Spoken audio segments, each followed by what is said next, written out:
Hello प्रिय भक्तों, बाबा फिर से प्रेजेंट हो चुके हैं और ये है आपका शानदार जानदार मज़ेदार और एकदम ब्यूटीफुल सा चैनल शशि कुमार 152।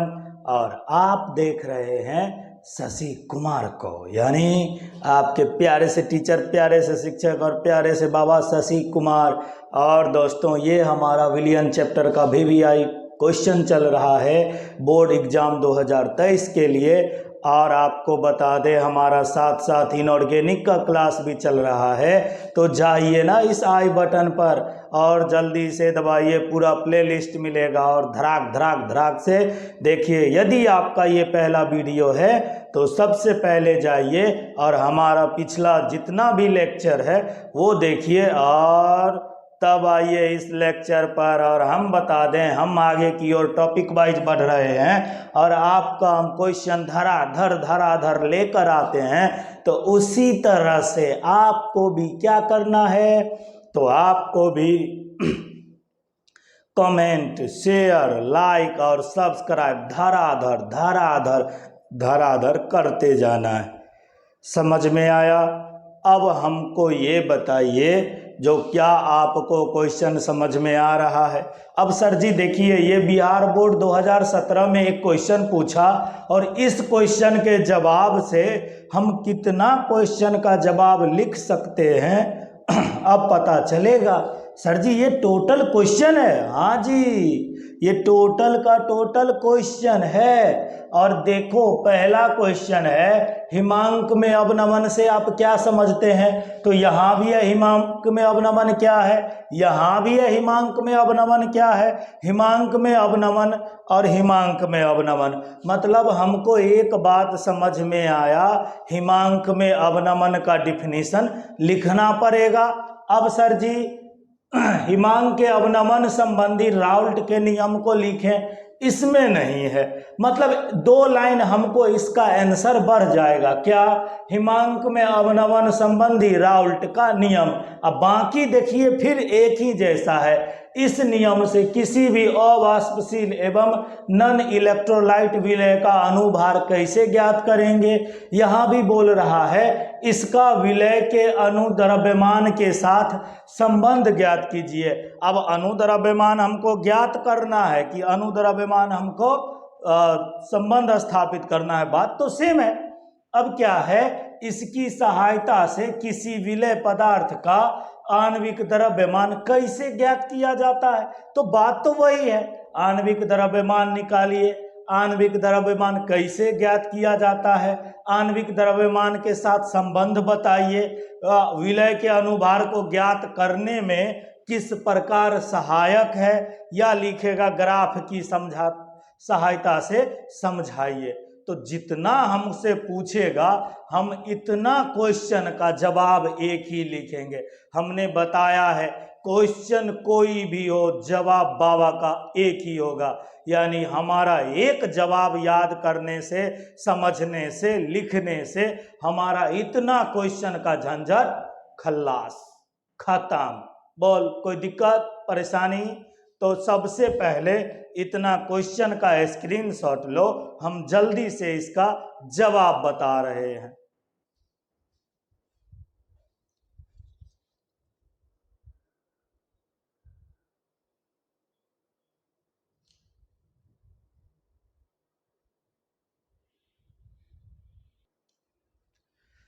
देखो, अब क्वेश्चन लिख लिया, अब धड़ाक से जवाब पे आते हैं। क्या? तो हिमांक में अवनमन क्या होता है? किसी द्रव विलायक में अवाष्पशील ठोस विलय मिलाने पर उसके वाष्प दाब में कमी आ जाती है, जिसके परिणाम स्वरूप हिमांक में कमी आ जाती है, जिसे हिमांक में अवनमन कहा जाता है। ठीक है, अब सर जी समझाइए हमको, ऐसे हमको समझ में ना आता है। कोई बात नहीं, बाबा प्रेजेंट है, सब कुछ समझाएगा। अब देखो, चाय बना रहे थे, चाय जब बना रहे थे तो वो वेपर प्रेशर उबल रहा था, तो वेपर प्रेशर ज्यादा न था। अब क्या हुआ, जैसे ही हम डाले चाय पत्ती, एकदम गया बैठ, एकदम गया बैठ। वो जो उफन रहा था कूद कूद के, वो क्या हो गया, गया बैठ। मतलब उसके हिमांक में आ गया कमी, हिमांक में आ गया कमी। इसी को क्या बोलते हैं? हिमांक में अवनमन। क्या बोलते हैं? हिमांक में अवनमन। अब देखो, जैसे मान लो कोई हम लिए विलायक, क्या लिए? विलायक। अब हम विलायक लिए, इसमें हम रखे हैं टेम्परेचर, इसमें रखे हैं वेपर प्रेशर। अब मान लो विलायक लिए, और जैसे जैसे उसको हम कम टेम्परेचर कम करते जाएंगे, वो क्या होगा? और बन जाएगा ठोस। क्या बन जाएगा? ठोस। अरे द्रव से टेम्परेचर कम करने पे क्या बन जाएगा? ठोस बन जाएगा। अब ठोस बन गया। अब सर जी क्या है? टेम्परेचर फिर से बढ़ाइए, और टेम्परेचर अगर फिर से बढ़ाने लगेंगे तो क्या होगा? ये धीरे धीरे धीरे धीरे तुमको ये किसका हो गया? ये हो गया विलयन का। ये किसका हो गया? विलयन का ग्राफ। ये किसका? विलायक का। ये किसका?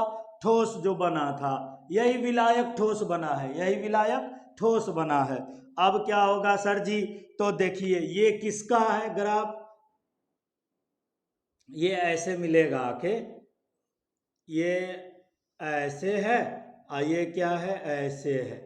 तो देखो यहाँ क्या हुआ सर जी? ये किसका है? ये डॉट डॉट वाला किसका है? बताओ। शुद्ध है तो क्या लगेगा? T not F. शुद्ध है तो क्या लगेगा? T not F. और ये क्या है सर जी?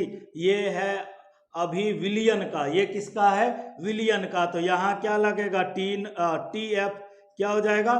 T F. और सर जी इसके और इसके बीच को ही तो बोलते हैं डेल्टा टी एफ। क्या बोलते हैं? डेल्टा टी एफ, यानी हिमांक में कमी। हिमांक में क्या आ गया? कमी आ गया। तो यहाँ से सर जी हम लिख सकते हैं डेल्टा टी एफ बराबर T not F minus T F. T not F minus T F, इसी को क्या बोलते हैं? हिमांक में अवनमन। इसी को क्या बोलते हैं? हिमांक में अवनमन। अब क्या है? सब क्वेश्चन में सेम था, जो अनुद्रव्यमान ज्ञात कीजिए। एगो क्वेश्चन में खाली 2 लाइन बदल गया था। क्या? हिमांक में अवनमन संबंधी राउल्ट का नियम। तो हम पढ़ाए हुए हैं। क्या? जो sir ji from an experiment, तो इसी को भाषा में लिख दिए। किसी विलायक का हिमांक अवनमन संबंधी, किसी विलायक का हिमांक अवनमन घुले हुए विलय के मोल के मोलल सांद्रण के समानुपाती होता है। किसके? मोलल सांद्रण के समानुपाती होता है। तो यहाँ से हमको पता चला कि सर जी डेल्टा टी एफ समानुपाती है के एफ का। तो डेल्टा टी एफ बराबर के एफ इंटू एम। एम क्या है? मोललता। एम क्या है? मोललता। के एफ क्या है? मोलल अवनमन स्थिरांक। इसका एक और नाम है क्रायोस्कोपिक स्थिरांक। याद रखना, एनसीईआरटी में लिखा हुआ है क्रायोस्कोपिक स्थिरांक। अब यहाँ क्या हो गया? मोललता बराबर, हम तुमको पढ़ाए थे बचपने में। सर जी बचपन में नहीं पढ़ाए थे। अरे 11th में पढ़ाए थे, 12th में पढ़ाए थे। सर जी ऑनलाइन में 11th में अभी नहीं पढ़ाए। कोई बात नहीं, पढ़ाए ना कहीं तो वहाँ हम पढ़ाए होंगे, या कोई सर जी पढ़ाए हैं। मोललता बराबर विलय के मोल बटा में विलायक का द्रव्यमान। विलय का मोल क्या? NB। विलायक का द्रव्यमान क्या? WA। विलायक का द्रव्यमान क्या हो गया? WA। और क्या हो गया? 1000 ग्राम। अब विलय का मोल कितना हो गया? तो पता है, दिया गया द्रव्यमान बट्टा में आणविक द्रव्यमान। दिया गया द्रव्यमान बट्टा में आणविक द्रव्यमान बोलो, अनुद्रव्यमान बोलो, फलनमा बोलो, ढकनमा बोलो, कोई दिक्कत नहीं है। अब क्या होगा सर जी? हमको तो ये पूछ नहीं रहा है, हमको पूछ रहा है विलय का अनुद्रव्यमान। तो ये है, तो MB को इधर ले आएंगे, अब बाकी को उधर ले जाएंगे। सर जी ये तो हमको बचपने में मैडम सिखाई थी, तो कोई बात नहीं है। अरे दिख रहा है न बच्चा लोग को? तो डेल्टा टी एफ बराबर डेल्टा टी एफ MB बराबर क्या हो जाएगा? WA। बोल कोई तकल्लुफ, झंझट, परेशानी, उलझन? अच्छा दिख रहा है कि नहीं? एक सेकंड हमको देखने दो। हाँ सर जी झकास दिख रहा है। तो दिख रहा है, यही हमको आ गया विलय का। यहाँ ये क्या है हमारा? विलय का अनुद्रव्यमान। विलय का अनुद्रव्यमान। बोलो कोई परेशानी, दिक्कत, तकलीफ, झंझट, उलझन? कुछ नहीं। तो स्क्रीन शॉट लो, बाबा नेक्स्ट क्वेश्चन लेके आ रहा है, जल्दी से स्क्रीन शॉट लो।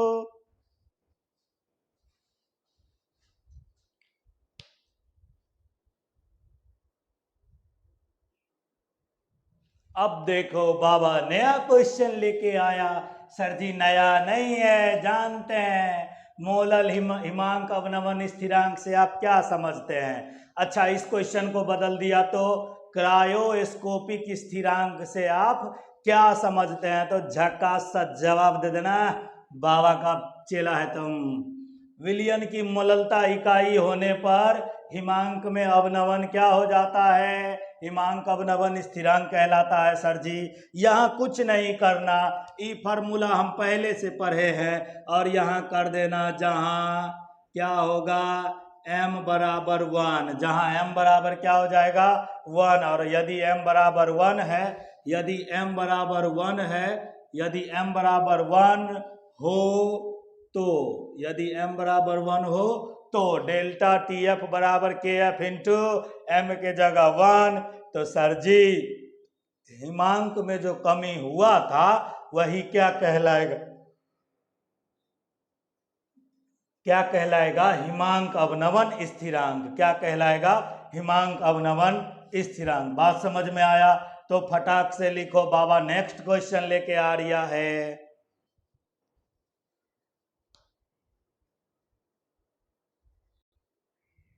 अब देखो हमारा नेक्स्ट क्वेश्चन है, प्रासरणी दाब को परिभाषित करें। बिहार बोर्ड 2019 में पूछा था। प्रासरणी दाब को ही लिखता है प्रासरण दाब। प्रासरण दाब का वर्णन करें। प्रासरण दाब ज्ञात करने का सूत्र क्या है? प्रासरण दाब क्या है? प्रासरण दाब के लिए व्यंजक लिखें। प्रासरण दाब को उदाहरण द्वारा समझाएं। तो ठीक है, इतना क्वेश्चन का हम जवाब लिखेंगे। प्रासरण दाब, पहले किसका डिफिनीशन लिखेंगे? प्रासरण दाब। सर जी अगर ये झिल्ली होकर इधर से इधर विलायक का विलय का अनुपास होते रहता तो उसको क्या कहते हैं? विसरण। केवल अगर विलायक के अनुपास करते इधर से इधर, केवल विलायक के अनु आते तो परासरण। और वह दाब जो परासरण की प्रक्रिया को रोक देता है, मतलब इधर से इधर जो विलायक आ रहा था, ये बोलेगा हम काहे आने दे, तू हमर विलय को नहीं जाने देता है तो हम तुम्हारे विलायक को आने नहीं देंगे। तो लिखो परासरण दाब की प्रक्रिया, मतलब परासरण दाब का डिफिनीशन लिखो। प्रासरण का प्रक्रिया को रोकने के लिए, प्रासरण का प्रक्रिया को रोकने के लिए विलयन पर, प्रासरण की प्रक्रिया को रोकने के लिए विलयन पर आरोपित आवश्यक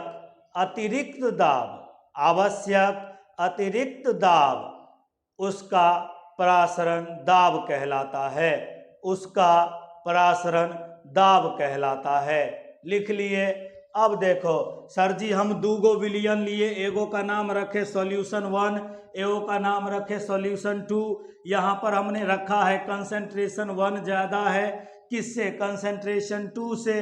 तो यहाँ विलायक के अणु ज़्यादा है, यहाँ विलय के अणु ज़्यादा है, यहाँ पर विलायक के अणु ज़्यादा है, क्योंकि कंसंट्रेशन इसका कम है, सांद्रता कम है, तो विलायक इधर से इधर आना चाहेगा तो इधर हम एगो अतिरिक्त दाब लगा देंगे। कौन सा? पाई। मतलब परासरण दाब को हम किससे सूचित करते हैं? पाई से। और इधर से इधर जो आ रहा था, कौन आ रहा था? विलायक के अणु, वो आना हो जाएगा बंद। उसी दाब को क्या कहते हैं? परासरण दाब कहते हैं। मतलब सर जी हमको पता चला पाई समानुपाती है बड़का एम के। अरे बड़का एम का होता है? सर जी बड़का ABCD में बड़के एम ना आएगा, कूटेंगे इतना ने, आके कुछ देंगे, मोबाइल से निकलेंगे, पूछेंगे, फिर मोबाइल में घुस जाएंगे, समझा? हाँ, बाबा का बात माना करो। बड़का एम होता है मोलरता। कथी होता है? मोलरता।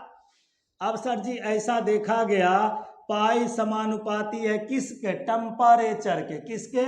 टेम्परेचर के। तो दोनों को मिला दो तो पाई समानुपाती हो जाएगा किसके, mt के। किसके, mt के। तो जब जब हम बोले थे, बाबा का बात याद रखना, बचपन से लेकर बुढ़ापा तक जब जब समानुपाती का चिन्ह हटेगा कोई ना कोई कांस्टेंट आएगा। और यहाँ कौन सा कांस्टेंट आ रहा है, आर लिखेंगे, जहाँ m क्या है, मोलरता, m क्या है, मोलरता, r क्या है, गैस कांस्टेंट, r क्या है, गैस कांस्टेंट, और t क्या है, टेम्परेचर। t क्या है, टेम्परेचर। बात समझ में आया? अच्छा सर जी हमको जरा ये बताइए, एग्जाम में ना कहीं कहीं इसका अलग रूप देखने को मिलता है।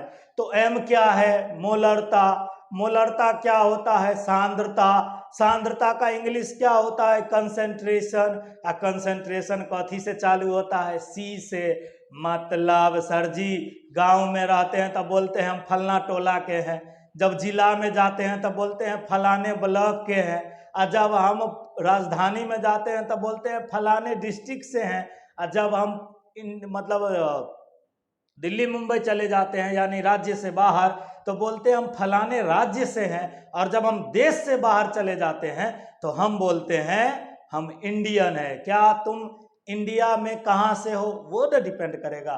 तो क्या हो जाएगा, पाई बराबर CRT। एक कहीं कहीं तुमको क्या लिखा मिलेगा, पाई बराबर CRT। तो टेंशन नहीं लेने का, बाबा का प्रवचन हर जगह काम करेगा। लाइक करने का, शेयर करने का, सब्सक्राइब करने का, गांव से लेकर मोहल्ला तक, ससुराल से लेकर नैहर तक हल्ला करने का। बाबा आया रे, और बोल बाबा की जय। और फिर मिलेंगे कल, और तब तक के लिए बाबा का इंतजार करो, लाइक करो, शेयर करो, सब्सक्राइब करो, और हल्ला मोहल्ला मचा दो। स्क्रीनशॉट ले लो।